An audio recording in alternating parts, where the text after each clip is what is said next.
चलिए बात करते हैं अंकिता भंडारी केस की। एक ऐसा मामला जिसने पूरे देश को झकझोर कर रख दिया था। तो 3 साल पुराना ये केस फिर क्यों सुर्खियों में है? क्योंकि बात अब एक बहुत बड़ी साजिश की हो रही है। देखिए, उत्तराखंड में लोग सड़कों पर हैं। सब एक ही मांग कर रहे हैं, अंकिता के लिए इंसाफ। इतनी कड़ाके की ठंड के बावजूद लोगों का गुस्सा साफ दिख रहा है। सब कह रहे हैं इंसाफ तो लेकर रहेंगे। ये हैं अंकिता भंडारी। सिर्फ 19 साल की थी। अपने सपनों के लिए एक नई नौकरी शुरू की थी। सोचिए, सिर्फ 18 दिन हुए थे नौकरी शुरू किए और उसकी हत्या कर दी गई। पर आखिर हुआ क्या था? आरोप ये है कि अंकिता पर किसी वीआईपी को स्पेशल सर्विस देने का जबरदस्त दबाव था।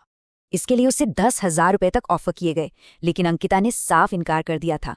तो सवाल ये है कि अगर मुजरिम पकड़े गए तो फिर ये लीपापोती के आरोप क्यों? असली कहानी अब शुरू होती है। अंकिता की बॉडी मिलते ही रातों रात उस रिजॉर्ट पर बुलडोजर चला दिया गया। ये बहुत बड़ा सवाल है।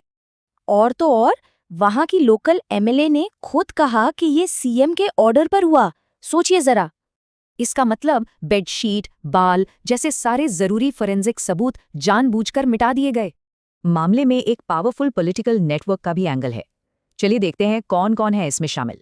विनोद आर्या, ये रिजॉर्ट के मालिक और बीजेपी के सीनियर लीडर थे। इनका बेटा ही मुख्य आरोपी है। दुष्यंत कुमार गौतम, बीजेपी के नेशनल जनरल सेक्रेटरी, मतलब एक और बड़ा नाम सामने आ रहा है। और अजय कुमार, आरएसएस और बीजेपी के एक और प्रभावशाली नेता। अंकिता की मां ने इन्हीं की जांच की मांग की है।